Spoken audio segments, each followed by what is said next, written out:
यहाँ इतना अंधेरा है, कोई मुझे देख नहीं पा रहा। और अच्छी ही बात है, क्योंकि यहाँ पर ना तो मैं हूँ ना और कोई है, ना आप ऑडियंस में यहाँ कोई है, ना हम मंच पर कोई है, ना ये प्रोग्राम हो रहा है। और जब प्रोग्राम हो ही नहीं रहा तो हंसने का सवाल ही नहीं, और सवाल होता भी तो भी हंसना मना है। ना है तो हंसना मना है में आप सभी दर्शकों का स्वागत है। और यहाँ क्या गड़बड़ हुई है मुझे पता नहीं, क्यों हम सब अंधेरे में हैं। आ गए आ गए आ गए आ गए, चलिए बहुत अच्छा। तो अब तक जो आप आवाज़ सुन रहे थे, अब आवाज़ के पीछे जो शक्ल थी वो भी आप देख सकते हैं कितनी बुरी थी। और आज के कवि प्रोग्राम में मेरा पन्ना पर आपको सबका स्वागत है।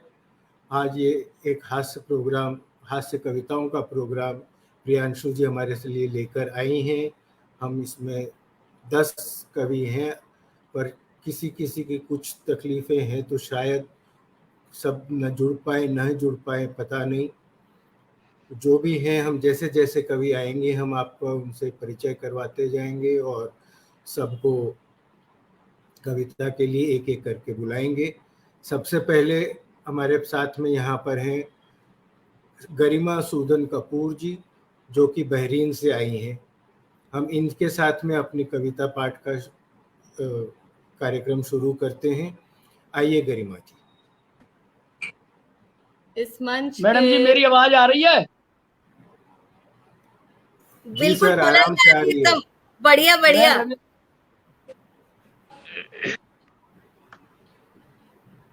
आइए गरिमा जी, आप शुरू करें। गरिमा जी अलगार। मैडम, यहाँ थोड़ी सी नेट प्रॉब्लम चल रही है। यहाँ नेट की प्रॉब्लम चल रही है। जरा कार्यक्रम को जल्दी करा दिया जाए तो ठीक रहेगा। थोड़ा सा इसमें नेट। जी रविंद्र जी, मैं कोशिश करता हूँ गरिमा जी का पहले एक बार कविता पाठ हो जाए, फिर उसके बाद में आप धैर्य रखें, आपका भी नंबर आएगा। तो गरिमा जी बड़ी दूर से आई हैं और प्यार का तोहफा लाई हैं हम सबके लिए, तो जरा उन्हें सुन लें, उसके बाद आपका नंबर आएगा। ये प्यार के तोहफे की तो बात ऐसी है कि ये तो सबसे 36 का आंकड़ा बनाकर आई हैं, ऐसा मुझे बता रही थी। तो अब ये क्या चक्कर है, इन्हीं से समझना पड़ेगा। क्यों गरिमा जी? जी बिल्कुल अनूप भैया। इस मंच के सभी गुणीजनों और इस मंच से जुड़े सभी श्रोतागण को गरिमा सूदन का नमस्ते, सलाम। प्रियांशु जी, आपका हार्दिक आभार प्रकट करती हूँ। आपने मुझे अपने इस मंच की काव्य गोष्ठी में सम्मिलित होने का अवसर प्रदान किया। अनूप भैया, आपका संचालन हमेशा की तरह बहुत मजेदार। अपनी इस कविता का शीर्षक जो मैं कविता सुनाना चाहूंगी वो मैंने शादीशुदा जोड़ियों पर लिखी है। कविता का शीर्षक है ये प्यार भरे 36 के आंकड़े। कहते हैं जोड़ियां बनती हैं ऊपर, कहते हैं जोड़ियां बनती हैं ऊपर, निभती है सबकी यही सोचकर कि हंसते हैं हम और वो इस बात पे कि तुम थे वो मेरी हाथ थी जिस पर। ये प्यार भरे 36 के आंकड़े उसने बनाए हमने संवारे। मिलते हैं ऐसे 36 के गुण कि हैरानी होती है इस बात पे, कभी माप के कभी ताप पे, और तैयार किए जाते हैं जद्दोजहद से सच और झूठ की साख पे। ये प्यार भरे 36 के आंकड़े। नए नवेली सी सपनों के बादलों में होती नहीं थी खबर इस बात पे। हम थे अनाड़ी और वो थे खिलाड़ी कि खुशी के मारे 100 दुख निवारे। वाह। फिर था क्या फिर था क्या तू मैं और छोटी मोटी टकरारें, ये प्यार भरे 36 के आंकड़े। सुख दुख में भी भागीदारी, लड़ाई झगड़े में भी पीछे नहीं हारे। सुख दुख में भी भागीदारी, लड़ाई झगड़े में भी पीछे नहीं हारे। बोल कर और सुनकर सबको धुतकारे, बोल कर और सुनकर सबको धुतकारे। आंखों से बोले सर हिलाकर, तुम कौन हम कौन, तकिए से मारे, ये प्यार भरे 36 के आंकड़े। बढ़िया बढ़िया बढ़िया। होते हैं हर घर में, ये 36 भरे आंकड़े होते हैं हर घर में। उसने बनाए हमने सवारे, कि लत लगी ऐसे उनके साथ की, कि लत लगी ऐसे उनके साथ की। हम प्यार में जीते लड़ाई में हारे, लड़ाई में हारे। वाह, ये प्यार भरे 36 के आंकड़े। बहुत बहुत शुक्रिया आप सभी श्रोताओं का। बहुत बढ़िया। थैंक यू गरिमा जी, मजा आया, बहुत अच्छी कविता आपने सुनाई। और लड़ाई में आप हार गई ये सुनकर पता नहीं अब क्या कहना चाहिए। आप अकेली हैं तो हम कह सकते हैं कि हमें बड़ा दुख हुआ, आप अगर साथ में होती तो शायद ये नहीं कह पाते।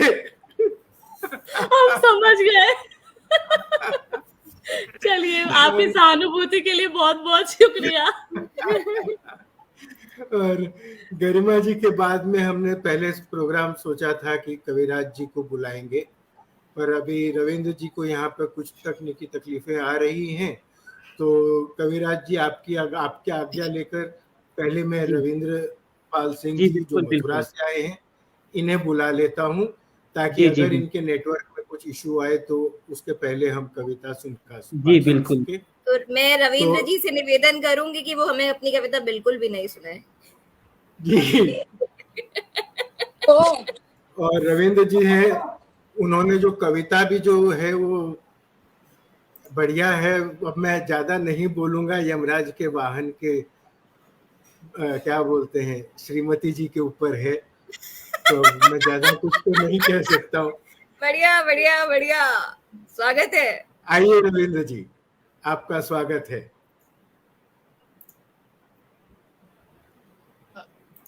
आदरणीय मंच को प्रणाम करता हूं, आप सबको प्रणाम करता हूं, आपकी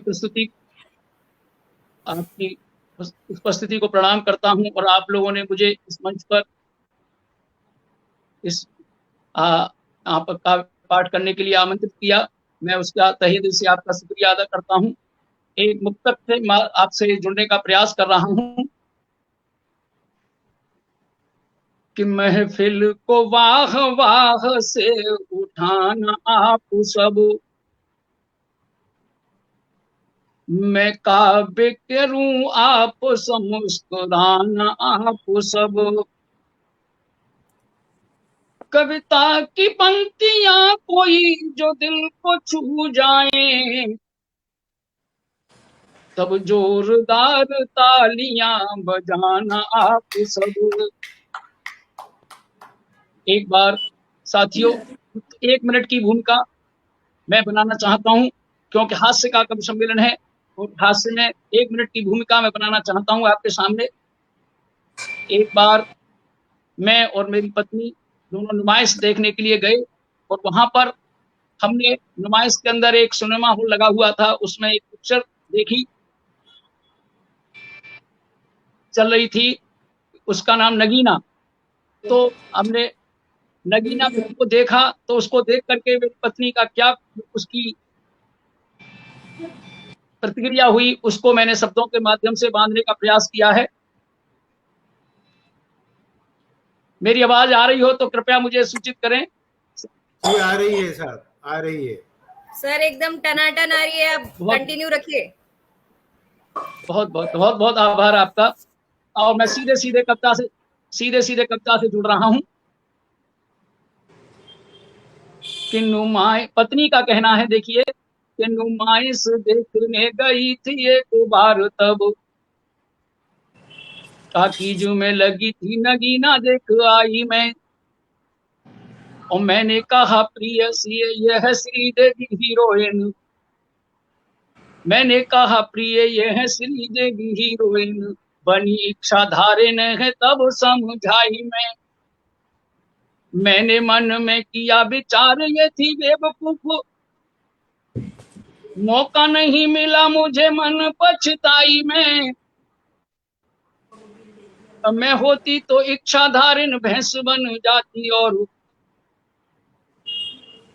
20 किलो दूध देती ऐसी महंगाई में। वाह वाह। तो आजकल की महंगाई के ऊपर मैंने ये थोड़ा सा व्यंग लिखा है, और मैं ग्रामीण परिवेश का होने के कारण मेरा शीर्षक ही कविता का शीर्षक है भैंस भवानी। भैंस के लिए मैंने अपनी समर्पित की है कि भैंस देखिए आज के समय में भैंस की कितनी उपयोगिता है। कि क्षमा करो हे भैंस भवानी, मैंने तेरी कदर न जानी। कि दौड़ो दौड़ा गया एट में, मैं थोड़ा सा ब्रज भाषा के शब्दों का प्रयोग किया है, क्षमा चाहूंगा, आप लोग सब समझेंगे, वैसे ऐसा कुछ देहाती शब्दों का प्रयोग है। कि क्षमा करो हे भैंस भवानी, मैंने तेरी कदर न जानी। कि दौड़ो दौड़ो गयो एठ में, तो क्यों आयो बीच पेठ में। घरवारी की बात न मानी, क्षमा करो हे भैंस भवानी, क्षमा करो हे भैंस भवानी। कि कैसे धीर बधाऊं मन को, परिभ्रमर में जीवन नैया। और करुण स्वरों में रेक रेक कर रोए रहो है पड़ना भैया। गढ़ सामो को दे रहो गुड़ की, और मुट्ठी पड़ी दूध की घड़िया। और सुख का सुख कर ठाठर है गई, तेरी प्यारी मुन्नी पड़िया। कि लड़ामनी लड़बे को दौड़े, खड़ो खड़ो कूटा खिसियावे। और उड़क दूध की आवे मोपू, घरबारी मोए सींग दिखावे। उड़क दूध की आवे मोपू, घरवारी मोए सींग दिखावे। दही दूध के दर्शन दुर्लभ, बिलख रहे सब छोरा छोरी। और बिना तुम्हारे गोबर के अब कंडा कैसे पावे गोरी। याद आ रही मीठी लोनी, औंधी पड़ी दूध की धौनी। और मन मेरे से हटे न श्यामा, मन मेरे से हटे न श्यामा। सूरत तेरी सरल सलोनी। ध्यान मलाई को कर के, ध्यान मलाई को कर के, मुंह में भरिया वे अब पानी। क्षमा करो मोहे भैंस भवानी, क्षमा करो मोहे भैंस भवानी। मैंने तेरी कदर न बहुत बढ़िया, बहुत जानी, बढ़िया, बहुत बढ़िया। बहुत बढ़िया है रविंद्र जी। छम छम करती आमे तेरो, मठा मांगे वे तू जब नारी, और खाली हाथ लौट कर जामे, घूंघट में मोले दे में गारी, हाँ, असली की छाती पे नकली, बेशर्मी से दौड़ रहे हैं, और देसी घी के डिब्बा में अब घास लेट जो पौड़ रहे हैं, सिसक रहो सानी को मटका, सिसक रहो सानी को मटका, पगुड़ की भेली डोले लुढ़की, और घर को ऐसो हाल भयो है, जैसे अमीन करके गयो कुड़की, और कृष्ण विरह में जैसे रोवे, गोकुल के सब बाला बालन, वैसे ही तेरे वियोग में मेरे घर को रोवे सिगरो कण कण,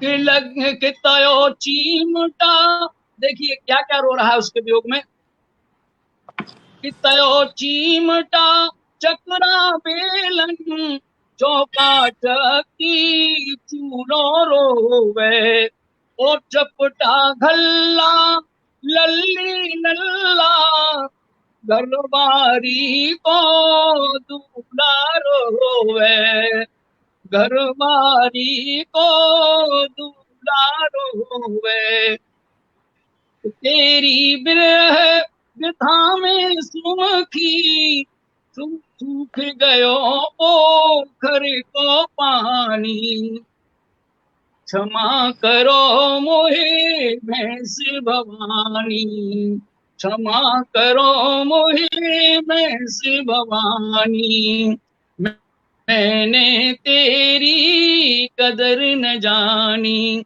कि कालिदास के मेघदूत अब तुम ही मेरो काम बनाओ, और या कविता को अक्षर अक्षर और मेघदूत तक तुम पहुंचाओ, कि इतनी कहियो बातें मेरी, कमी खल रही भारी तेरी, और तोय बेचते समय है गई, कछु खराब बुद्धि मेरी, कि तोय बेच के अब समझो में करी बड़ी मैंने नादानी, और क्षमा करो मोहे भैंस भवानी, मैंने तेरी कदर न जानी,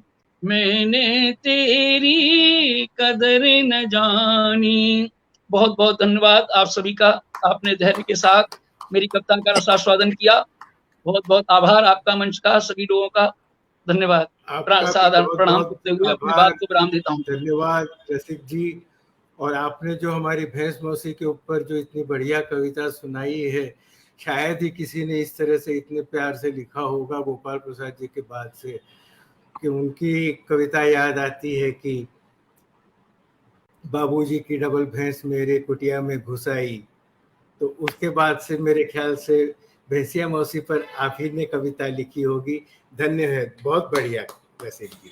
बहुत बढ़िया, बहुत आपका बढ़िया। आभार आदरणीय, आपका आभार, आपने कविता को सराहा, मेरा लेखन सत्य हुआ। धन्यवाद।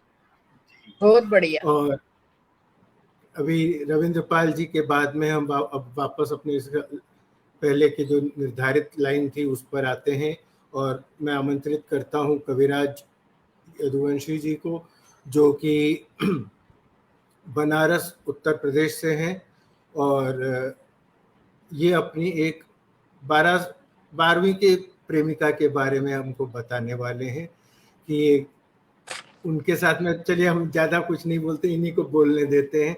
आखिर बहुत प्रेमिका बहुत इनकी, जो धन्यवाद। हम बोलने वाले कौन होते हैं। आइए कविराज जी। जी, मेरी आवाज पहुंच रही है? एकदम बढ़िया पहुंच बिल्कुल रही है, बिल्कुल आइए। बहुत बहुत। सभी कविगण को और सभी श्रोतागण को और साथ साथ में संचालक गण को मेरा बहुत बहुत धन्यवाद और आभार। और अभी रविंद्र जी ने बहुत सुंदर गीत प्रस्तुत किया और बहुत लय में उन्होंने प्रस्तुत किया और भाषा भी समझ में आ रही है। तो मेरा शीर्षक जैसा कि बहुत सर भी बहुत बता आभार चुके भाई हैं। साहब। जी, बहुत बहुत धन्यवाद।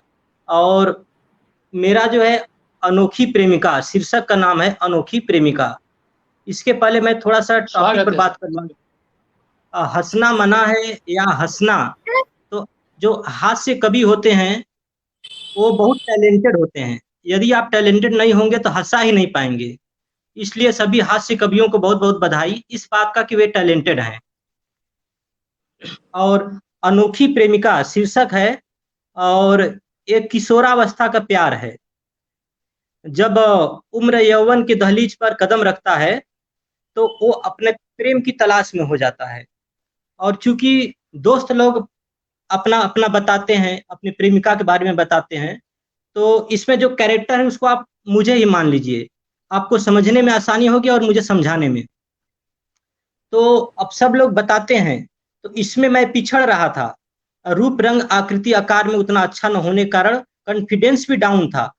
फिर भी जब अधिक दबाव दोस्तों का पड़ने लगा तो मैंने भी अपने अंतर्मन में निर्णय ले लिया और मैंने सोचा कि वह मदिरा मदिरा नहीं, वह मदिरा मदिरा नहीं जिसको जोश न आए पीने से। अरे जिस जीवन में प्रीत नहीं, बेकार है ऐसे जीने से। अब यही सोचकर मैं अपना आगे बढ़ा तो प्रेमिका की तलाश में। तो शीर्षक है अनोखी प्रेमिका। मैं शुरू करता हूं बिना भूमिका का। पढ़ पढ़कर सुन सुनकर प्रेमियों की सौगात। थोड़ा सा मैं बता दूं, उसमें सभी फ्रेंड लोग जो होते हैं, दोस्त लोग अपना अपना अनुभव बताते हैं और उपाय भी बताते हैं आगे बढ़ने का, पीछे हटने का, सारा चीज जो ट्रेंड करते हैं एक तरीके से। अब देखिए, पढ़ पढ़कर सुन सुनकर प्रेमियों की सौगात, मैं भी प्रेम करूंगा मन में आई थी यह बात। अब खोज खोज कर थक गया पर आई नहीं एक भी प्रेमिका हाथ। सोच लिया ढूंढ न पाऊंगा मेरी कितनी है औकात। पर मिल गई मुझको एक फ्यूज गर्ल। फ्यूज गर्ल, मैं थोड़ा सम्मान के लिए फ्यूज गर्ल बोल रहा हूँ, असल में वो कानी लड़की मैं कहना चाहता हूँ। अच्छा। कानी लड़की। पर मिल गई मुझको एक फ्यूज गर्ल, मैंने उसी से प्रीत लगाई। खुश होकर भोले बाबा को किलो भर लड्डू चढ़ाई। सोच लिया मैंने मुझको मिल गई जीवन की बढ़िया खुशहाली। बढ़िया बढ़िया। सोच लिया मैंने मुझको मिल गई जीवन की खुशहाली। यद्यपि एक ही आंख रखी थी वह, पर बड़ी तेज रोशनी वाली। अब थोड़ा सा मैं यहाँ पर रोकूंगा कविता को, थोड़ा मैं कुछ और कहना चाहता हूँ। अब क्या है कि क्या कहना, अरे क्या क्या सहना नहीं पड़ता है मोहब्बत में दीवानों को। क्या क्या सहना नहीं पड़ता है मोहब्बत में दीवानों को। जिंदगी जरा सा प्यार क्या करे, भनक लग जाती है जमाने को। तो मैं आगे ही बढ़ा था कि परिवार वालों को पता चल गया और पिताजी जो है अपने सामने मुझे बुला लिए। क्योंकि किशोरावस्था का प्रेम था और झंझावत और तूफानी अवस्था होती है जैसा कि हम लोग पढ़े हैं। तो मैं भी तैयार था जवाब के लिए। At that time I was a student of science but suddenly I became a philosopher. मैं रेडी था पिताजी का जवाब देने के लिए। तो अब पिताजी बुलाकर पास में खड़े कर दिए, कुछ पूछ ही नहीं रहे थे। शायद उनके पास प्रश्न नहीं था लेकिन मेरे पास जवाब था। अंत में उन्होंने कहा बस इतना ही कि मर्यादा में रहो। तब मैंने कहा कि हर किसी को जिंदगी में प्यार होता है, हर दिल मोहब्बत में बेकरार होता है।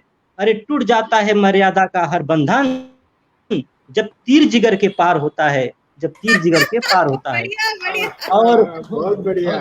उसी समय जो लगे हाथ माता जी भी समझाने लगी, अपना दुहाई देने लगी कि समाज क्या कहेगा, पड़ोसी क्या कहेंगे। तो मैंने कहा, क्योंकि वो अधिक पढ़ी लिखी नहीं थी, तो मैंने उनको दूसरा मैंने अपना कहा।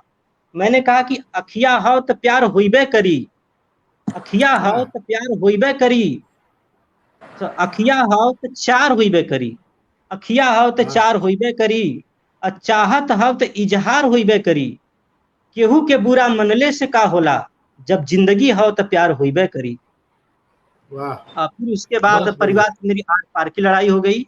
अब आगे मैं अपनी कविता पर आता हूँ, अब इसको कहीं रोकूंगा नहीं।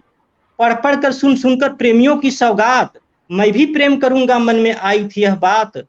खोज खोज कर थक गया पर आई नहीं एक भी प्रेमिका हाथ, सोच लिया ढूंढ न पाऊंगा मेरी कितनी है औकात। पर मिल गई मुझको एक फ्यूज गर्ल, मैंने उसी से प्रीत लगाई, खुश होकर भोले बाबा को किलो भर लड्डू चढ़ाई। सोचा मैंने मिल गई मुझको जीवन की खुशहाली, यद्यपि एक ही आंख रखी थी वह पर बड़ी तेज रोशनी वाली। मुझसे बोली तुम कितना प्यार करते हो, क्या हरदम मेरे लिए ही जीते मरते हो। मैं प्यार का चार्ट घर से ही बनाकर लाया था, यही नहीं इसको दोस्त प्रेमियों से भी जांच करवाया था। मैं बोला कुआं क्या सागर भी न गहरा होगा उतना, सच में मैं तुमसे प्यार करता हूं जितना। मैं तुम्हारे लिए चांद सितारे भी ला सकता हूं, कहो तो अपना दिल चीर कर दिखा सकता हूं। वह बोली अरे नहीं नहीं, मेरे लिए तुम अपने दिल को ना जोड़ो तोड़ो, अगर करते हो मुझसे प्यार तो बस एक आंख ही अपनी फोड़ो।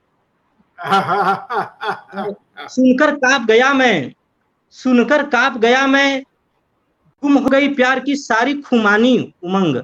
सुनकर कांप गया मैं, गुम हो गई प्यार की सारी खुमानी, अब नाच रही थी आगे मेरे प्यार की अग्रिम कहानी। मैं बोला अरे देवी समझ रहा था तुझे जितना, तू ना उतनी सस्ती है, कौन सूरबीर कर सकेगा प्यार तुमसे, किसमें इतनी हस्ती है। मैं तो बस मजाक कर रहा था प्यार का, वरना मेरी क्या है बिसात, वह भी प्यार न कर पाएगा तुमसे, पूरा बैकुंठ है जिसके हाथ, पूरा बैकुंठ है जिसके हाथ। एक मेरी छोटी सी कविता रही, और इसके बाद मैं एक और सुनाना चाहूंगा, क्योंकि मेरी कविता मैं छोटी ही लिखता हूँ। ये थोड़ा सा भोजपुरी में है, मेरी ग्रामीण भाषा है, फिर भी आप समझ जाएंगे मुझे उम्मीद है। कविता का शीर्षक है हे राम जिंदगी भइल हराम। इसमें जो है ग्रामीण अंचल की भाषा है। तो एक ऐसे परिवार की कहानी है जिसमें कोई पढ़ा लिखा नहीं है, तो एक बच्चे पर उम्मीद होती है कि हो सकता है पढ़ लिख ले। तो अब देखिए वो बच्चा, आप मुझे ही मान लीजिए, समझने में आसानी होगी। चच्चा कहना चाची कहनी कहें घरे का लोग, चच्चा कहना चाची कहनी कहें घरे का लोग, ए बेटवा के पढ़ा द भैया हवे पढ़े के जोग। हरे रख के मत मिलावा एकर जिंदगी धूल में, हट देना नाम लिखा दा पढ़े कौनो स्कूल में। अब नाम लिखायल ड्रेस सियायल बन गईली स्टूडेंट, नाम लिखायल ड्रेस सियायल बन गईली स्टूडेंट, चेहरा पानी कुछ ना रहे फिर भी रोज लगाई सेंट। माई रोज टिफिन लहावे बहनिया पहनावे जूता, माई रोज टिफिन लहावे बहनिया पहनावे जूता, ड्रेस पहन के हम लागी सबसे अलग सबसे अनूठा। गौवा का लोगन बतियावे अब ई सुधर जाई, बैल बुद्धि हुए पढ़ लिख के कुछ सवर जाए। क्लास में जाके हम बैठी सबसे पीछे, क्लास में जाके हम बैठी सबसे पीछे, जब गुरुवर कोई प्रश्न पूछे ताकि हम नीचे। अंग्रेजी ना समझ में आवे मैथ से लागे डर, अंग्रेजी ना समझ में आवे मैथ से लागे डर, बैठ के सोची हम कब छुट्टी होई कब जाइब हम घर, कब जाइब हम घर। एक दिन ब्लैक बोर्ड पर लिखकर स्पेलिंग, एक दिन ब्लैक बोर्ड पर लिखकर स्पेलिंग, गुरुवर पूछना सबसे नून का मीनिंग, NOON नून जिसका दोपहर होता है। एक दिन ब्लैक बोर्ड पर लिखकर स्पेलिंग, गुरुवर पूछना सबसे नून का मीनिंग।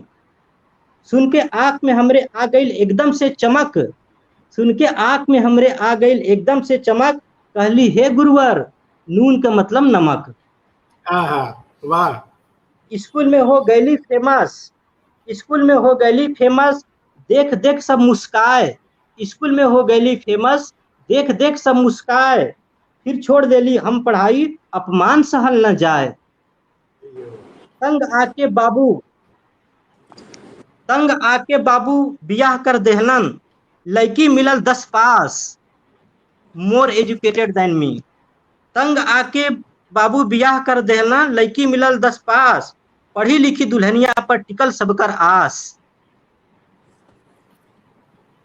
बोले सब अब ई लाई एकरे जीवन में खुशहाली, जब जिम्मेदारी का बोझ पड़ेला सुधर जाला हर मवाली। सोचली हम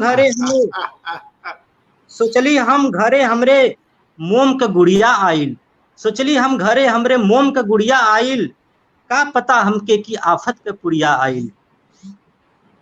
घरवा गुजे हरदम एक्सक्यूज और सॉरी से, घरवा गुजे हरदम एक्सक्यूज और सॉरी से, अंग्रेजी में बतियावे उ हमरे अनपढ़ मतारी से।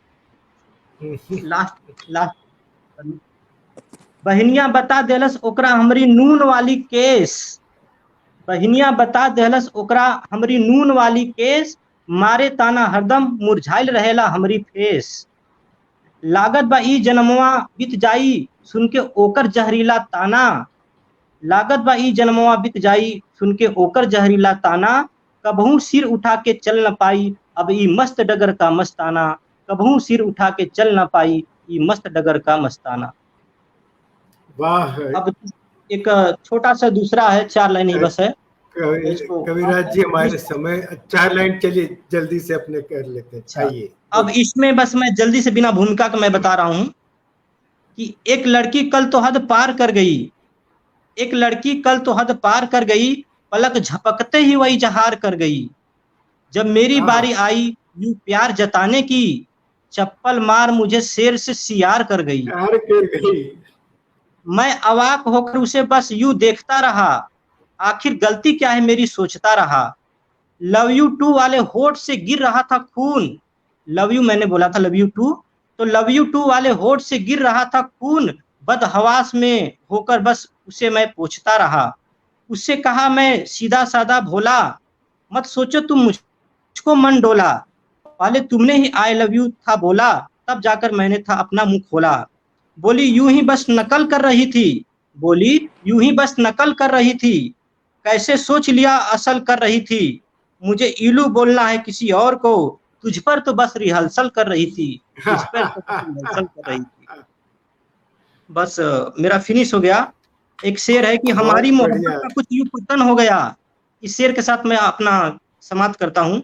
हमारी मोहब्बत का कुछ यूं पतन हो गया, उनका हुस्न समय की कब्र में दफन हो गया, और हमारा इश्क रोजी रोटी कमाने में मगन हो गया, हमारा इश्क रोजी रोटी कमाने में मगन हो गया। बहुत बहुत धन्यवाद आप सभी का।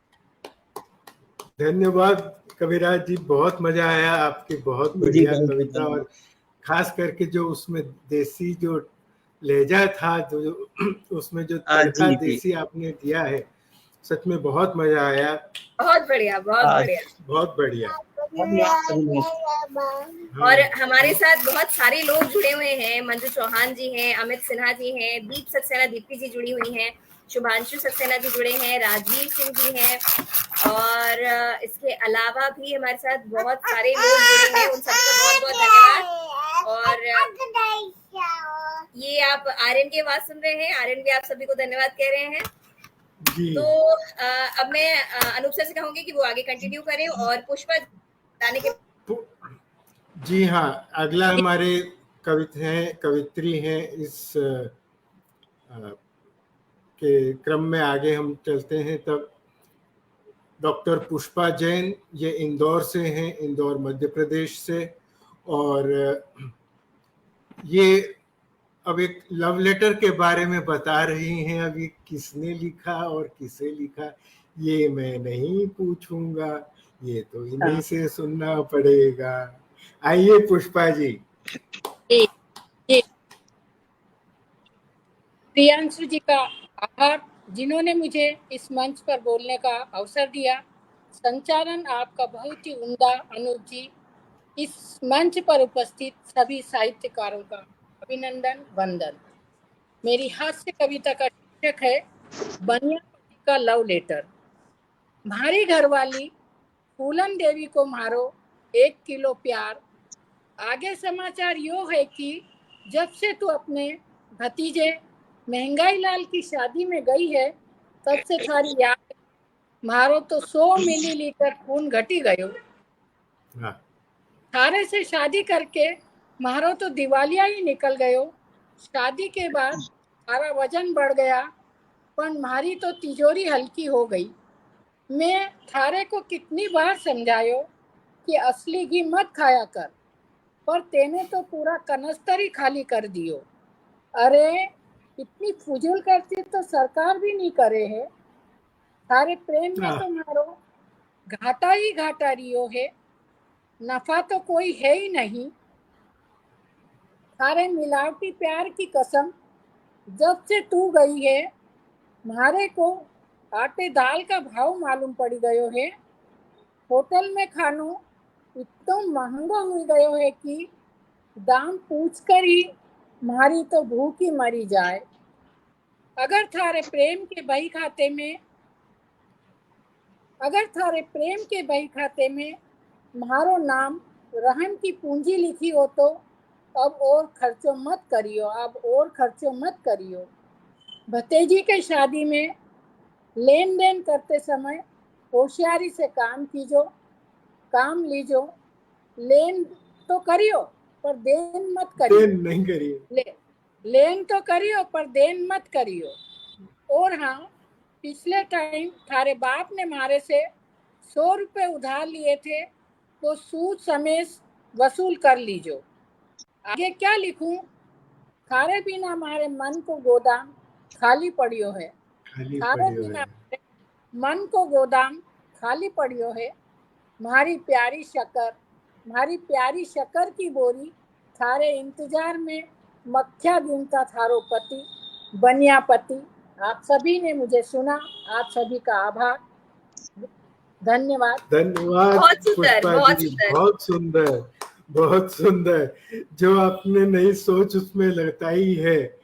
सच में मजा आ गया पुष्पा जी, बहुत ही बढ़िया। और इसके बाद हमारा आपको पसंद आई? बहुत बढ़िया अनूप सर। इसके बाद एक ब्रेक के लिए हम रुकेंगे और ब्रेक के बाद हम फिर हाजिर होंगे हमारे कुछ और कवि मित्रों के साथ में। तो 30 सेकेंड, 10 सेकेंड, 1 मिनट। ये चलिए ठीक है, मिलते हैं 20 सेकेंड के बाद हम आपको इसी मंच पे दोबारा और नए कवियों के साथ।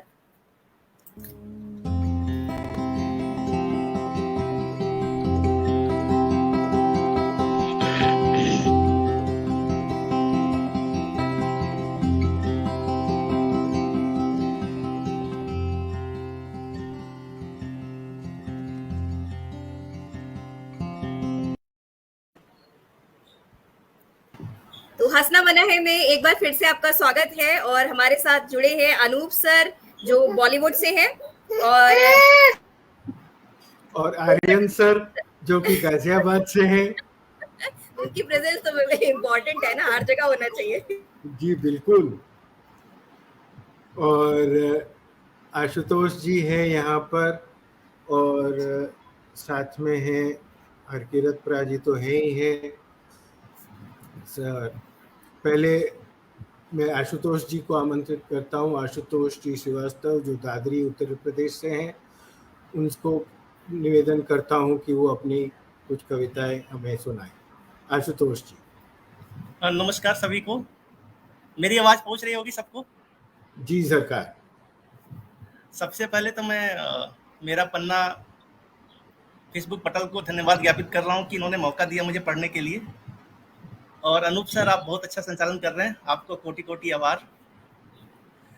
मैं जो अपनी कविता पढ़ूंगा उसका शीर्षक है पत्नी लड़ती नहीं कभी भी, मैं ही तो हरदम लड़ता हूँ। हास्य कविता लिखना कितना कठिन है। आशुतोष जी ये बात तो बिल्कुल आपकी सही है।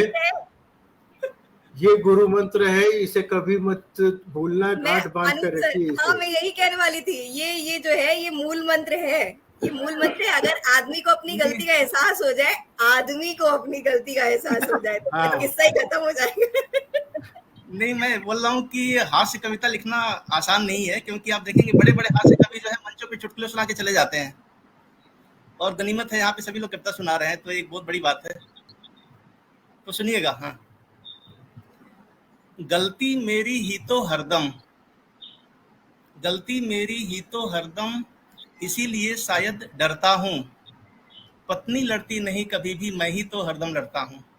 वाह बोलूं खाना कितना अच्छा, कहती बाकी दिन क्या गंदा।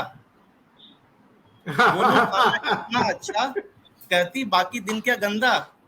कह दूं खाना ठीक नहीं क्या, नहीं बुद्धि का इतना मंदा। तेरे हाथों में है जादू, रोज यही कहता रहता हूँ। पत्नी लड़ती नहीं कभी भी, मैं ही तो हरदम लड़ता हूँ। देखिएगा, कितनी सुंदर तुम लगती हो, मेरा तो तकिया कलाम है। कितनी सुंदर तुम लगती हो, मेरा तो तकिया कलाम है। मोबाइल में क्या करता हूँ, सब पर तो उसका लगाम है।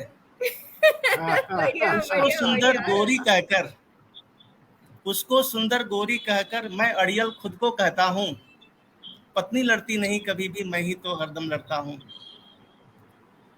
कपड़े तहकर मैं रखता हूँ, कपड़े तहकर मैं रखता हूँ, नहीं कहीं का मैं नवाब हूँ। काम किसी के लायक ना हूँ, केवल ऑफिस में ही साब हूँ। भूलक्कड़ में नंबर 1, खुद को ही साबित करता हूँ। पत्नी लड़ती नहीं कभी भी, मैं ही तो हरदम मैं ही लड़ता हूँ। लड़ता हूँ। वाह। खत्म हो गए सारे कपड़े, हर पार्टी में सच कहती है। खत्म हो गए सारे कपड़े, हर पार्टी में सच कहती है। मुझे पता है नहीं दोबारा भूल रिपीट कभी करती है। मंत्रा से ही तुम ही मंगा लो, बातों से सहमत रहता हूँ। पत्नी लड़ती नहीं कभी भी, मैं ही तो हरदम लड़ता हूँ। लड़ता हूँ।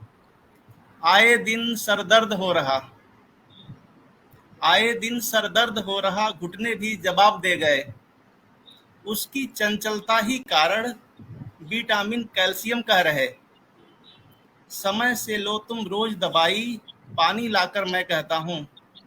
समय से लो तुम रोज दवाई, पानी लाकर मैं कहता हूँ। पत्नी लड़ती नहीं कभी भी, मैं ही तो हरदम लड़ता हूँ। परख परख नहीं कुछ भी सब्जी की, देखिएगा सभी के साथ ये हो सकता है सत्य हो। बिल्कुल। परख नहीं कुछ भी सब्जी की, जो मिल जाता वो लाता मैं। बैगन के अंदर कीड़ा है, अंदर झांक नहीं पाता मैं। तुम ही हो बस अंतरदर्शी, तुम ही हो बस अंतरदर्शी, कहते कभी नहीं थकता हूँ। पत्नी लड़ती नहीं कभी भी, मैं ही तो हरदम लड़ता हूँ। कहीं अगर मैं कुछ गाता हूँ, देखिएगा सर, कहीं अगर मैं कुछ गाता हूँ, चुपके से सुनती क्या गाता। मन में किसके लड्डू फूटे, मोबाइल में खोजा जाता। जी। 7 जन्म का साथी मानो, उसको शायद मैं लगता हूँ। पत्नी लड़ती नहीं कभी भी, मैं ही तो हरदम लड़ता बहुत हूँ। अच्छे मैं तो बहुत अच्छे हरदम बहुत लड़ता हूँ। अच्छे। वाह। टीवी पर सबका कब्जा है, यह भी सबके यहाँ सत्य होगा। टीवी पर सबका कब्जा है, रात 11 अभी बजा है। मुझे देखना वही जो देखें, इतना क्या कम मुझे मजा है। मान पसंद उनकी ही उत्तम, देर रात तक मैं जगता हूँ। पत्नी लड़ती नहीं कभी भी, मैं ही तो हरदम लड़ता हूँ। मैं ही तो हरदम लड़ता हूँ। कभी घुमाता नहीं उन्हें मैं, देखिएगा सर, कभी जी। घुमाता नहीं उन्हें मैं। नहीं दिखाता मूवी वूवी, नहीं जानता गिफ्ट करूं क्या। पत्नी ही रखती सब खूबी, माल कभी जाता भूले से, लगता खुद को मैं ठगता हूँ। पत्नी लड़ती नहीं कभी भी, मैं ही तो हरदम लड़ता हूँ। जी। सुबह देर तक मैं सोता हूँ, सुबह देर तक मैं हूँ सोता, किसने उठने से है रोका। पड़ोसी सा होता मैं धावक, मोहतरमा ने मुझको टोका। आंखों में मिर्ची सा लगता, अगर देर तक मैं सोता हूँ। पत्नी लड़ती नहीं कभी भी, मैं ही तो हरदम लड़ता हूँ। करना धरना काम कुछ नहीं, और किरत सर सुनिएगा, आपके लिए भी होगी। सुनाइए सुनाइए। करना सब धरना हमारे काम आप ही कुछ की नहीं, करना धरना काम कुछ नहीं, हरदम बस कविता लिखना है। बस। ऐसे कितने भरे पड़े हैं, उसे नहीं कुछ भी सुनना है। तुम पर लिखा अभी प्रियतम यह, तुम पर लिखा अभी प्रियतम कह, कविता अपनी मैं पढ़ता हूँ। पत्नी लड़ती नहीं कभी भी, मैं ही कभी तो भी, हरदम लड़ता हूँ। मैं ही तो हरदम लड़ता हूँ। कंजूसी का मैं महाराजा, कंजूसी का मैं महाराजा, चलो कहीं का हूं तो राजा।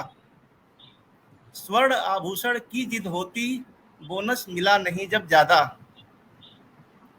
तुम तो ऐसे ही सुंदर हो, बहाने कर तो भी फंसता हूँ। पत्नी लड़ती नहीं कभी भी, मैं ही तो हरदम लड़ता हूँ। साथ टहलने जब भी जाऊं, ये भी एक सबके साथ हो सकता है, कॉमन हो। साथ टहलने जब भी जाऊं, साथ कभी चल ही ना पाऊं। किसी बात पर मैं तुनका हूँ, किसको मन की बात बताऊं। कभी कभी अंदर रोता हूँ, लेकिन बाहर तो हंसता हूँ। पत्नी लड़ती नहीं कभी भी, मैं ही तो हरदम लड़ता हूँ। याद दिलाना काम है मेरा, याद दिलाना काम है मेरा, इसीलिए तो लगा था फेरा। यदि सफर रखना कुछ भूलूं, गलती नहीं वहां कुछ तेरा। गलती पर तो है आफत ही, बिन गलती भी मैं डरता हूँ। पत्नी लड़ती नहीं कभी भी, मैं ही तो हरदम लड़ता हूँ। अंतिम बंद है सर जी, इसमें सार है पूरा। लड़ते हैं तो हैं हम जिंदा, लड़ते हैं तो हैं हम जिंदा। प्रगति तभी जब है कुछ निंदा। प्रेम अगर तो हो निर्भय में, व्योम निडर ज्यों एक परिंदा। लड़ते हैं तो हैं हम जिंदा, प्रगति तभी जब है कुछ निंदा। प्रेम अगर तो है निर्भय में, व्योम निडर ज्यों एक परिंदा। तुम होती तो मैं होता हूँ, मैं होता तो ही लिखता हूँ। पत्नी लड़ती नहीं कभी भी, मैं ही तो हरदम लड़ता हूँ। बहुत बढ़िया, बहुत बढ़िया आशुतोष जी, बहुत बढ़िया, वाह बहुत बढ़िया। आपने तो मेरे ख्याल से हर एक पति की यहाँ पर बात कह दी है। और थैंक यू सर। तभी तो पत्नियां सारी इतनी खुश हो रही है। देखिए गरिमा जी कैसे ठाके मार मार के हंस रही है। मैं भी मिर्ची वाली जो लाइन बोली है ना, अपनी आंखों में मिर्ची जैसा चुभता हूँ। मेरे हस्बैंड आके सुन के गए क्या सुना रहे हैं। Thank you sir, thank you ma'am. बहुत बढ़िया, बहुत बढ़िया, बहुत बढ़िया। लगता है मेरा पन्ना जल्दी बंद हो जाएगा। हमने तो लेकिन ये इसकी गारंटी ली थी, हम तो प्रस्तुति नहीं कर रहे हैं। और हमको पता था कौन होने वाला है। जी अनूप सर, प्रियांशु जी आगे बढ़े अपने। और गरिमा जी के ठाके बहरैन तो यहाँ तक सुनाई दे रहे हैं।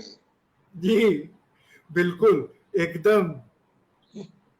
और हमारे प्रोग्राम की इसमें अगली कवित्री हैं सरिता सिंह जी, जो कि गोरखपुर उत्तर प्रदेश से हैं। और जहाँ आशुतोष जी ने बताया कि वो सब हरदम लड़ते रहते हैं, पत्नी तो नहीं लड़ती हैं, तो अब सरिता जी हमें बता रही हैं कि इस तरह के लड़ाकू पति से किस तरह से निपटना। सरिता जी आपका स्वागत है। बहुत बहुत धन्यवाद, सभी को आभार प्रकट करती हूँ, नमन करती हूँ। और बिल्कुल भी जी बिल्कुल भी इस बात की टेंशन लिए हुए कि पति जी को क्या दिल पे असर पड़ेगा इससे, मैं तो बस दमदार सुनाऊंगी और अपनी मन की दर्शकों को बताऊंगी। लेकिन उससे पहले हम बचपन की तरफ चलेंगे कि बचपन में हम कैसे थे। बड़े होके तो बहुत कांड कर रहे हैं, लेकिन बचपन में क्या किया ये सुनिएगा। जब हम स्कूल जाते थे बड़े बहाने बनाते थे, जब हम स्कूल को जाते थे बड़े बहाने बनाते थे, जुगाड़ लगाकर घर पर रुकते, बड़ी ठंडक तब पाते थे। जब हम स्कूल को जाते थे बड़े बहाने बनाते थे, झूठ झूठ का करके निखड़ा पेट दर्द चिल्लाते थे, झूठ झूठ का करके नखरा पेट दर्द चिल्लाते थे। जब हम स्कूल को जाते थे बड़े बहाने बनाते थे, कभी सर और कभी दांत दर्द, झूठे चक्कर भी आते थे। कभी सर और कभी दांत दर्द, झूठे चक्कर भी आते थे। जब हम स्कूल को जाते थे बड़े बहाने बनाते थे। दाल प्याज का रस आंखों में, दाल प्याज का रस आंखों में, नकली आंसू भी आते थे। दाल प्याज का रस आंखों में, नकली आंसू भी आते थे। जब हम स्कूल को जाते थे बड़े बहाने बनाते थे। और देखिएगा जब ये बहाने बनाते थे उस बीच क्या होता था, हम लोगों की भी उल्टी जो है लग जाती थी कि बीमारी का करते जब भी बहाना, माँ बनाती थी उस दिन बढ़िया बढ़िया खाना। बीमारी का करते जब भी बहाना, माँ बनाती थी उस दिन बढ़िया बढ़िया खाना। हम नकली बीमार बिस्तर पर सोकर दूर से ही ललचाते थे, हम बीमार बिस्तर पे सो के दूर से ही ललचाते थे। जब हम स्कूल को जाते थे बड़े बहाने बनाते थे। आती जब भी दशहरे की छुट्टी, इतने होमवर्क मिल जाते थे, और जब ना हो पाते काम सारे, फिर हम कमजोरी का बहाना बनाते थे। देखकर हमारी हालत पस्त, मम्मी पापा पेंसिल लेकर होमवर्क करने में लग जाते थे। जब हम स्कूल को जाते थे, बड़े बहाने बनाते थे।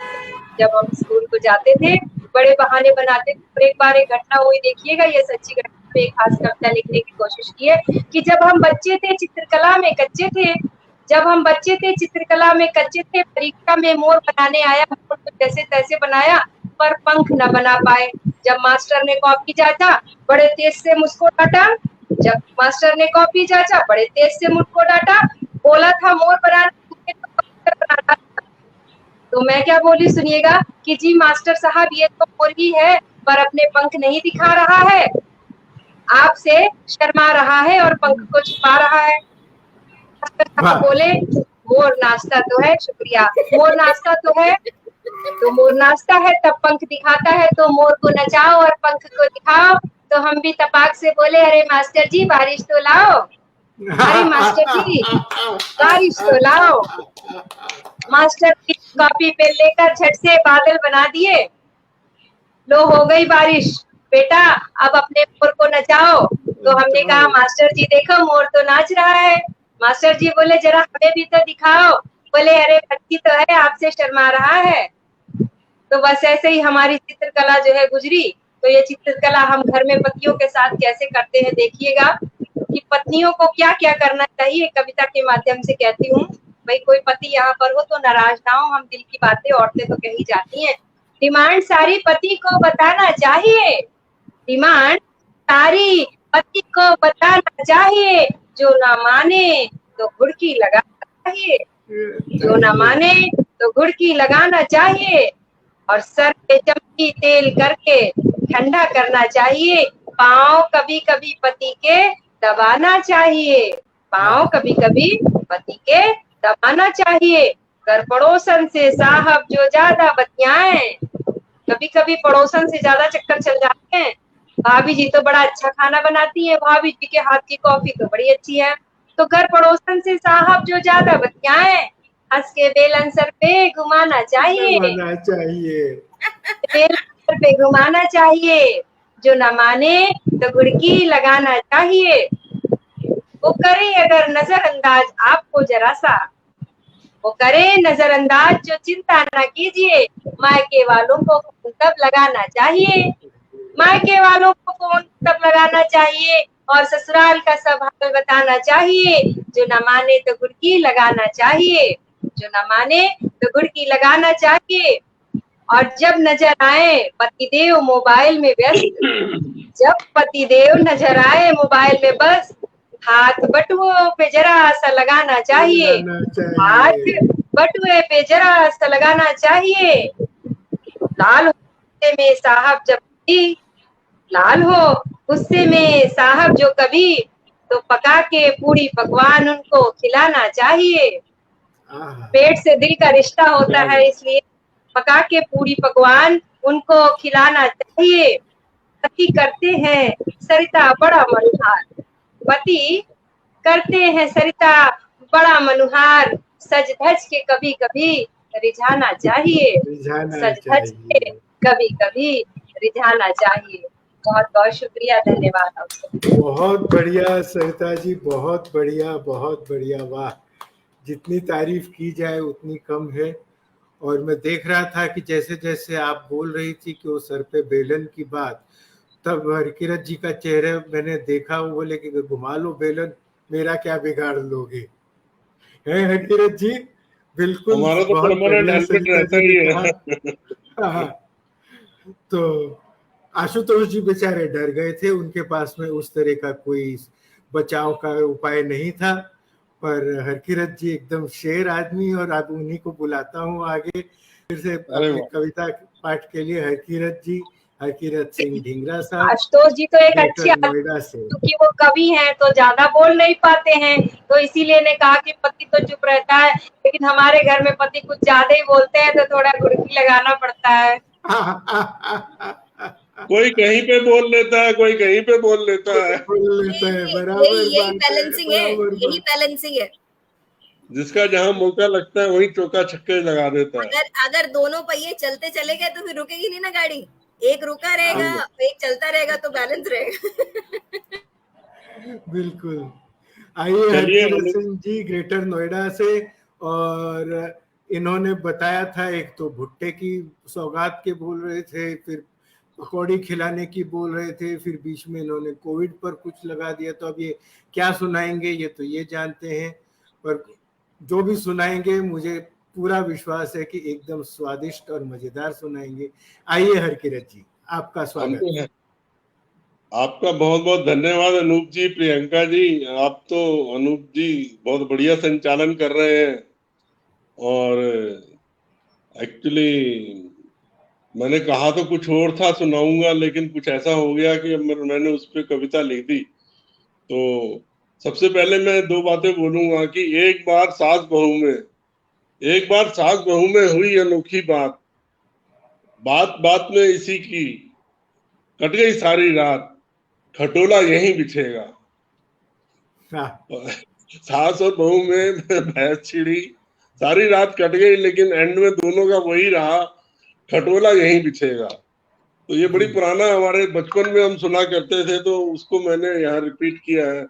अभी हाल ही में हम बदायूं गए, दीप्ति सक्सेना जी का कवि सम्मेलन था, तो वहां पर कवि लोग इकट्ठे हुए थे। तो उन्होंने हमसे पूछा, सरदार साहब आप क्या लिखते हैं?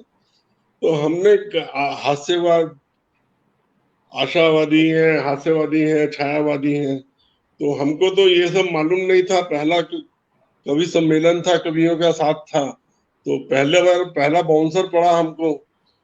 तो हमने कहा सुनिए साहब, ये वाद विवाद हमको कुछ नहीं मालूम है, हम तो शिमला के सुरम्य वादियों में जन्मे हैं, हम तो शिमला की सुरम्य वादियों में जन्मे हैं, हम सुरम्यवादी हैं, हम तो सुरम्यवादी में लिखते हैं, हम तो सुरम्यवाद में लिखते हैं। तो ये हल्का फुल्का मैं माहौल कर रहा था। तो अभी हाल ही में मेरे को पिछले मंगलवार से थोड़ा सा फीवर चल रहा था, थर्सडे को मैंने RT-PCR कराया तो मेरा कोविड पॉजिटिव आ गया फ्राइडे मॉर्निंग।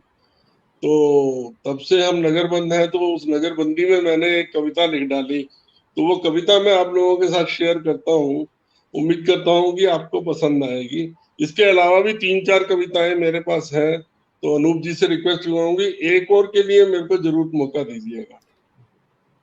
तो मेरी कविता का शीर्षक है, ये वक्त भी गुजर जाएगा, ये वक्त भी गुजर जाएगा।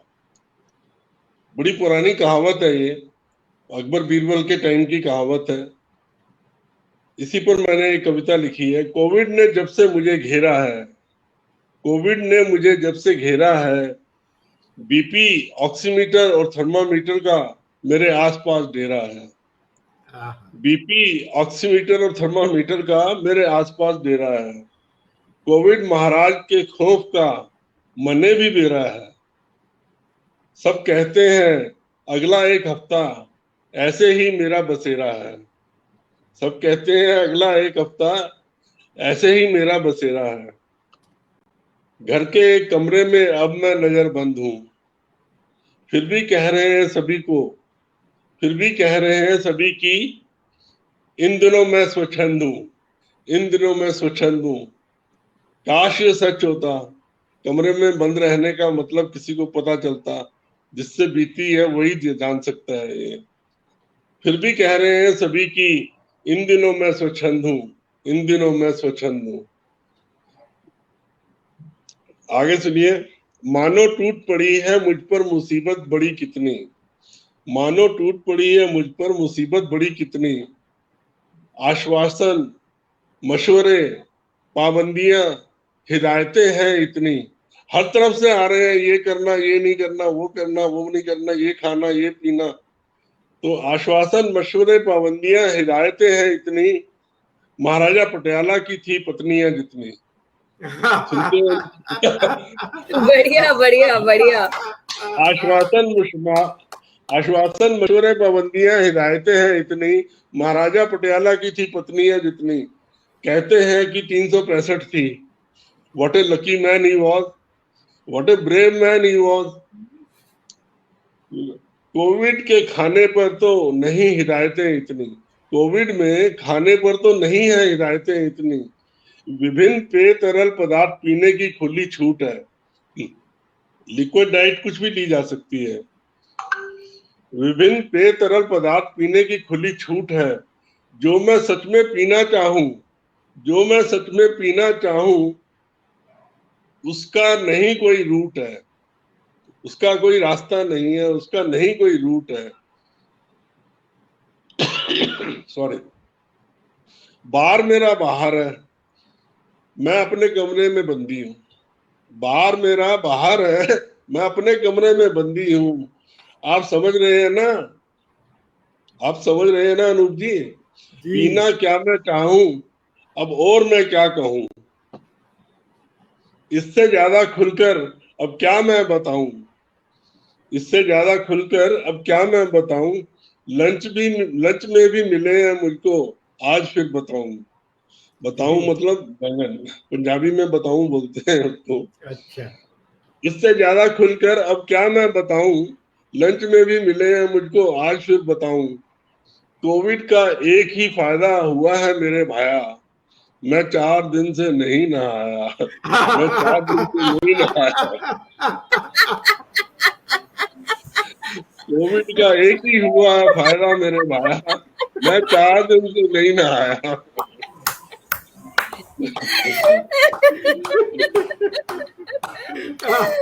बहुत बढ़िया, बहुत बढ़िया, बहुत बढ़िया। एक पुरानी कहावत आज मैं हूँ याद करता, एक पुरानी कहावत आज मैं हूँ याद करता।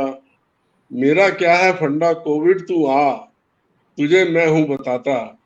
सबकी जिंदगियों को तू तो अच्छे से है धोता, ये भी तेरी तरह दोनों पॉजिटिव और नेगेटिव है। अगली जो स्टेटमेंट मैं बोल रहा हूँ वो पॉजिटिव भी है और नेगेटिव भी है।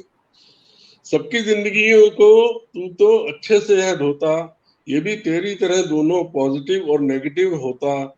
सुन, ये वक्त भी गुजर जाएगा, ये वक्त भी गुजर जाएगा, ये वक्त भी गुजर जाएगा। Thank you. बहुत बढ़िया है किरत जी। ये कोविड में मैंने कोविड हुआ और कोविड पे ही मैंने कविता लिखी, थोड़ा हास्य रस डालने की कोशिश की अपनी तरफ से। बहुत बढ़िया, बहुत बढ़िया। वो जो पंच लाइन थी ना, 4 दिन से नहीं नहाया।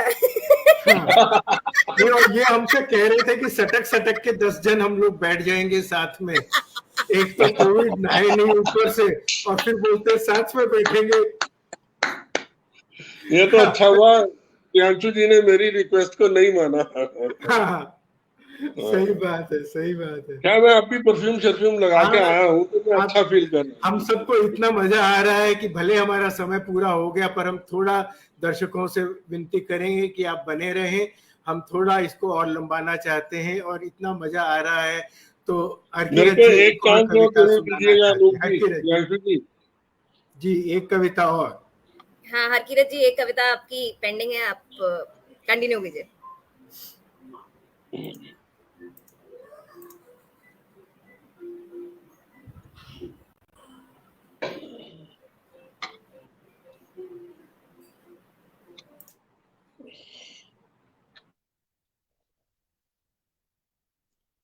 हेलो हेलो,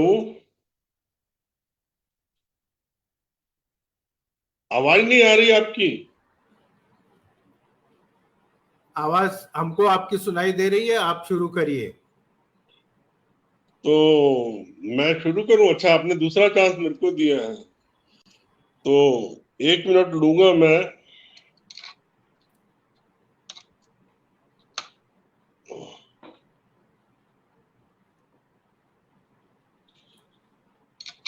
जो मैं करने वाला हूं ये प्रियांशु जी को मालूम है, तो मैं शुरू करता हूं।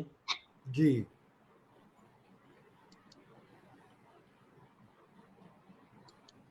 प्रियांशु जी, इनका क्लोजअप।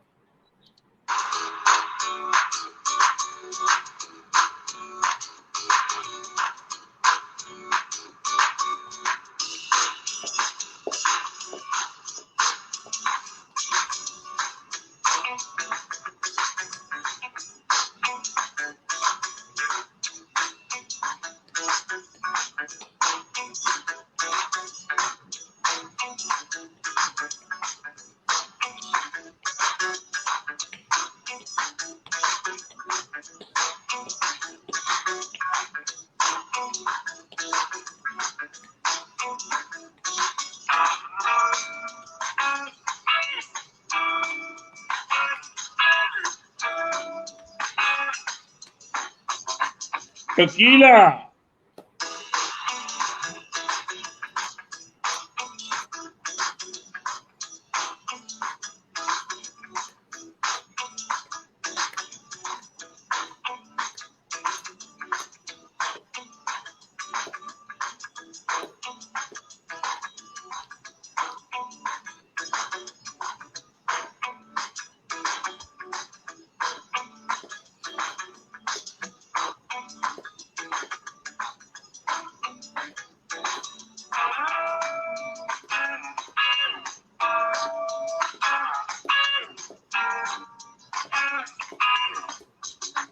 टकीला,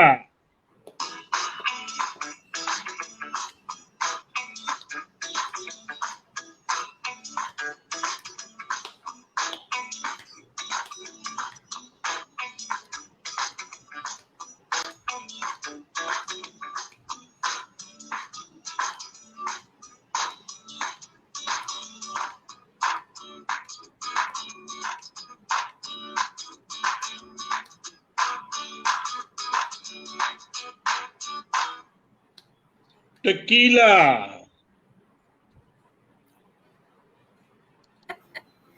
बहुत अच्छे, बहुत अच्छे, बहुत अच्छे, बहुत अच्छे।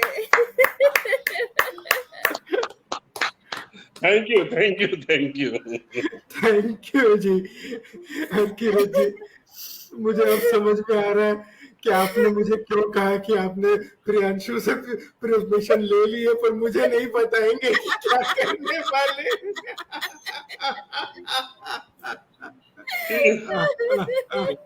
मैं डे 1 से सोच के बैठा था कि ये तो जरूर होगा। जी, बिल्कुल बिल्कुल बिल्कुल। चलिए, I hope you all enjoyed it. मजा आ गया हरकिरतपुरा जी, बड़ा मजा आया। और अब प्रियांशु जी, आप कुछ बता रही थी आपके कपड़ों की शॉपिंग के बारे में। जी जी, बहुत ज्वलंत मुद्दा है, इस पे बात करनी बहुत जरूरी है। जी जरूर। मैं जरा दरवाजा बंद कर दूं, पतिदेव को पता न चल जाए कहीं।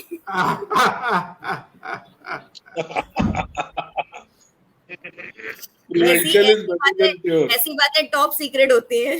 दरवाजे के पीछे करनी चाहिए ये कैमरा। पर यहाँ पर इन कैमरा ही नहीं, ऑन कैमरा भी है आप। तो जिक्र ये है कि अब शॉपिंग तो ओकेजनली होती रहती है, कभी कोई ओकेजन है, कभी कोई ओकेजन है। और हस्बैंड का कहना ये है कि इतनी अलमारी ले रखी है, फिर भी कहती हैं जब कहीं चलने को तैयार हो तो कपड़े नहीं होते इनके पास में। तो मैं बस कोशिश करूंगी हल्का गाने का, क्योंकि गला मेरा भी थोड़ा सा नासाज हो रहा है। तो कहना है, हस्बैंड कहते हैं, मतलब वार्तालाप है हस्बैंड और वाइफ का, और दोनों ही अपने मत रखते हैं, और आप किसके मत से अग्री करते हैं जरा देखिएगा। तो शुरू करते हैं। इतनी अलमारियां ले रखी हैं, इतनी अलमारियां ले रखी हैं, फिर भी कपड़ों की इनको कमी है, कमी है, फिर भी कपड़ों की इनको कमी है। हो रही होती, हो रही होती, हो रही होती जब देखो शॉपिंग, फिर भी कहती है कपड़े नहीं है, फिर भी कहती है कपड़े नहीं है। अब भाई अलमारी की बात थी, और सब आपको पता होता है कितने करीने से औरतें अपनी अलमारी लगाती हैं। रेखा जी कह रही हैं हर घर की कहानी है। तो आगे चलते मैं भी कुछ बोलूंगा। जी जी। तो अब बात ये आ रही है कि अब वाइफ कैसे चुप हो जाती है। वाइफ ने अपना मत रखा। वाइफ ने कहा कि भाई देखो यूं ना नजर तुम लगाओ, देखो यूं ना नजर तुम लगाओ, नई साड़ी मुझे तुम दिलाओ, नई साड़ी मुझे तुम दिलाओ, चल रहा हो जो, चल रहा हो जो, चल रहा हो जो लेटेस्ट फैशन, क्योंकि इल्म फैशन का तुमको नहीं है, इल्म फैशन का तुमको नहीं है। अब हस्बैंड अपनी दलील पेश करते हैं, वाइफ ने अपनी बात कह दी कि भाई तुमको फैशन सेंस तो है नहीं भाई, हर बार फैशन चेंज होता है, हर बार साड़ियां नई तरीके की आती हैं, तो हमें लेनी पड़ती है, मजबूरी है हमारी, हम अपनी इच्छा से नहीं करते हैं। तो हस्बैंड कहते हैं हम बेचारे हैं पतलून वाले, हम बेचारे हैं पतलून वाले, शर्ट कुर्ते में होती गुजर है। हस्बैंड्स के पास क्या होता है, शर्ट है, कुर्ता पजामा है, यही सब चलता रहता है उनका। खैर, हम बेचारे हैं पतलून वाले, शर्ट कुर्ते में होती गुजर है। हाँ हमें इल्म क्या फैशनों का, हाँ हमें इल्म क्या फैशनों का, चेक स्ट्राइप से ऊपर नहीं है, चेक स्ट्राइप से ऊपर नहीं है। अब वाइफ की दलील आती है, बातें ज्यादा बनाने लगे हो, बातें ज्यादा बनाने लगे हो, उससे ज्यादा घुमाने लगे हो, उससे ज्यादा घुमाने लगे हो। पिछली कब तुमने दिलवाई साड़ी, अब तुमको मेरी जरूरत नहीं है, तुमको मेरी जरूरत नहीं है। अब हस्बैंड ने कहा भाई ये तो गृहस्थी पे बात आई जा रही है, भाई साड़ी के पीछे सत्ता संभालनी पड़ेगी, आना पड़ेगा मैदान में। तो हस्बैंड का वक्तव्य सुनिए, अब क्या कहते हैं। नर पे भारी है दो मात्रा नारी, नर पे भारी है दो मात्रा नारी, सुनो कर लो चलने की तैयारी, सुनो कर लो चलने की तैयारी। एक नई वाली अलमारी लेंगे, एक नई वाली अलमारी लेंगे, एक नई वाली साड़ी तुम्हारी, और खुश रहो और खुश हमको रखो, बेरुखी तुम पे जचती नहीं है, बेरुखी तुम पे जचती नहीं है। इतनी अलमारियां ले रखी हैं, फिर भी कपड़ों की इनको कमी है। धन्यवाद आप सभी का। तो ये मेरी छोटी सी रचना थी। उसमें दो बातें बोलूंगा कि एक मैडम खड़ी थी अलमारी खोल के, तो वो कहती है कि पान नु रखन नु था नहीं, पान नु कपड़े नहीं, रखन नु था नहीं मतलब रखने की जगह तो है नहीं और पहनने को कोई कपड़े भी नहीं है। तो ये उसकी शिकायत थी। तो पति बोला उसको, पत्नी को, कि तुमसे ज्यादा इज्जत तो मेरे को तुम्हारे कपड़े देते हैं, जैसे ही मैं तुम्हारी अलमारी खोलता हूँ मेरे चरणों में गिर जाते हैं। गिर जाते हैं। बढ़िया बढ़िया बढ़िया बढ़िया बढ़िया किरण जी, बहुत बढ़िया। और हमारे साथ स्मिता शर्मा जी, तुलिका श्रीवास्तव जी, शुभांशु सक्सेना जी, पिंकी कौल जी, विशु तिवारी जी, और मीनाक्षी गोयल जी और रेखा सक्सेना जी, काफी सारे लोग जुड़े हैं। आप सभी का बहुत बहुत धन्यवाद जुड़ने के लिए। और अब हमारी जो अंतिम प्रस्तुति है उसके लिए मैं आमंत्रित करना चाहूंगी मंच पर हमारे बॉलीवुड से हमारे सबके दिलों पे राज करने वाले हीरो अनूप जालान सर को, कि वो अपनी बेहतरीन कविता प्रस्तुत करें और हम सबका पेट फुला दें हंसते हंसते। जी आपका सर बहुत बहुत स्वागत है। मेरा तो स्वागत, खैर मैं सबसे पहले यहीं से स्वागत सबका मैं ही करते आया हूँ, तो अपना स्वागत भी मैं खुद ही कर लेता हूँ। आइए अनूप जी, आपका स्वागत है, आप आइए और अपनी कविता पढ़िए। तो और अब मैं कवि अनूप के साथ बोलता हूँ। आप तो बड़े सेल्फ ऑब्सेस्ड हैं। जी धन्यवाद। और कवि अनूप आपको बता रहा है कि आज देखिए जो मैं कविता आपको सामने सुना रहा हूँ वो कविता मेरी नहीं है, भले लिखी मैंने है, भले ही वो कविता लिखी मैंने है, पर वो कविता मेरी नहीं है, वो प्रियांशु जी के पति जी ने मुझसे रिक्वेस्ट की, बातें उन्होंने सारी बताई, उनकी बातों के ऊपर से, उनकी बातों से सुन के मैंने ना ये कविता लिखी थी, और कई सालों पहले लिखी थी। लॉर्ड, ये सब झूठ है।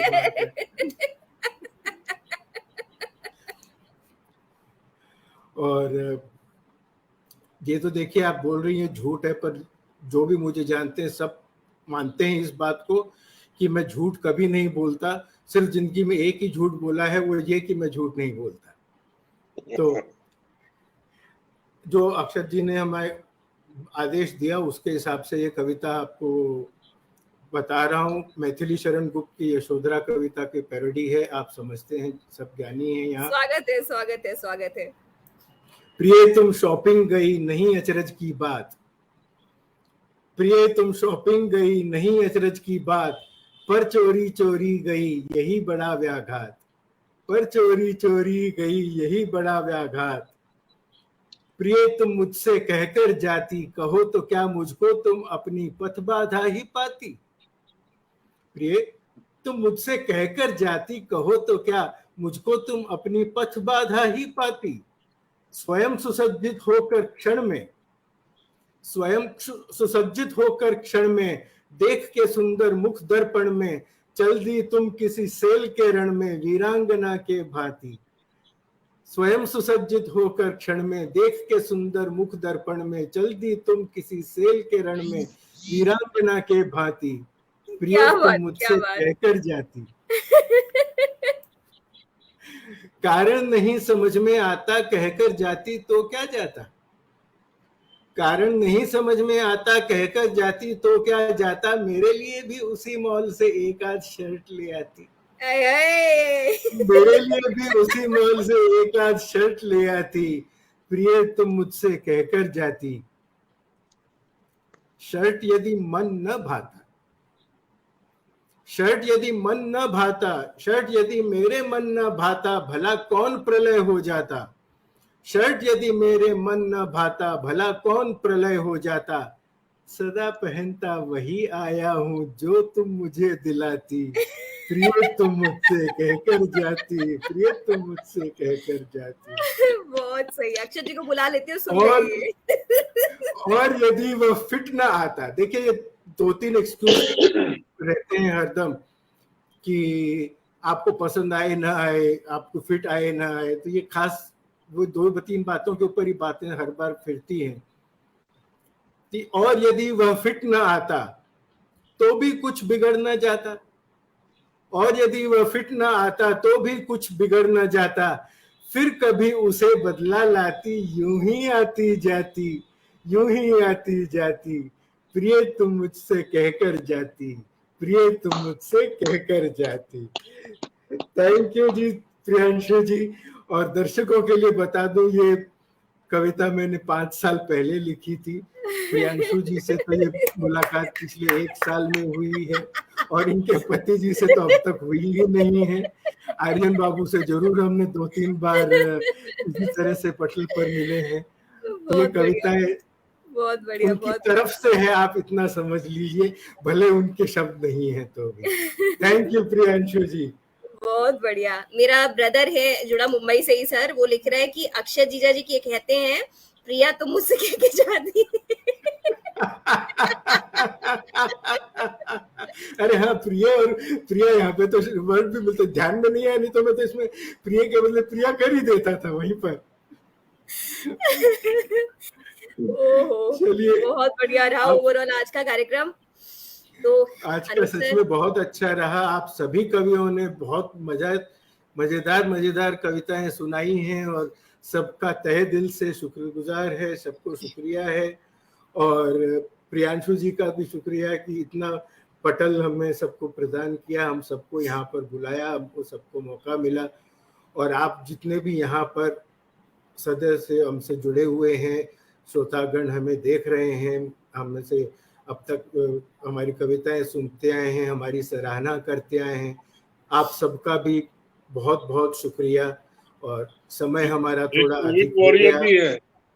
हाँ जी, और यहाँ पर कोविड वॉरियर साहब भी हमारे साथ में हैं, और उसके बावजूद हरकिरत जी आए और उन्होंने जो वो तकलिया जो किया है, तकीला, उसके तो याद रखेंगे, याद रखेंगे। कौरा जी ने जो बनारसी ढंग से, जो बनारसी भाषा में जो बातें बताई हैं, जो अपनी गरिमा जी ने अपने 36 के आंकड़े के हमारे सामने गुण खोले हैं, आप सभी का बहुत बहुत धन्यवाद। और अब आपसे विदा लेते हैं। Thank you very much. और इस वादे के साथ हम आपसे कोई वादा नहीं करते हैं कि हम दोबारा आपसे मिलेंगे, क्योंकि जैसा कि हमने आपसे पहले ही कहा था कि ना तो मेरा पन्ना ने ये प्रस्तुत किया है और यहाँ के सारे कवि काल्पनिक हैं, ये कार्यक्रम सब काल्पनिक है, इसको भूल जाइए, बिल्कुल शेयर मत करिएगा, बिल्कुल लाइक मत करिएगा, कुछ मत करिएगा, कुछ करने की जरूरत नहीं है। समझ रहे हैं आप क्यों कह रही है ये, हम समझ रहे हैं आप क्यों कह रही है। मैं बिल्कुल, बाकी आप खुद समझ आ रहे हैं, ठीक है। तो आप सभी लोगों से हम लोग फिर आगे किसी कार्यक्रम में मिलेंगे दोबारा, क्योंकि हंसना मना है, और हंसते रहिए, ऐसे ही खुश रहिए, क्योंकि हमारा यही टारगेट था जो हमने अचीव किया। हम सभी कविगणों का हाथ जोड़ के करबद्ध आपको धन्यवाद देते हैं कि आप सभी हमसे जुड़े और इतनी सुंदर सुंदर कविताएं आपने रची और सुनाई, इस मंच को प्रफुल्लित किया, सभी लोगों को प्रफुल्लित किया, और सभी का बहुत बहुत धन्यवाद जुड़ने के लिए। हम फिर जो बाद में भी देखेंगे उन सभी को बहुत बहुत धन्यवाद जुड़ने के लिए, देखने के लिए, और love to all of you, and we will be back with some flavors again. Thank you very much, ma'am. Thank you. Thank you. Okay, bye bye. Good night. Bye. Take care, everyone. Bye.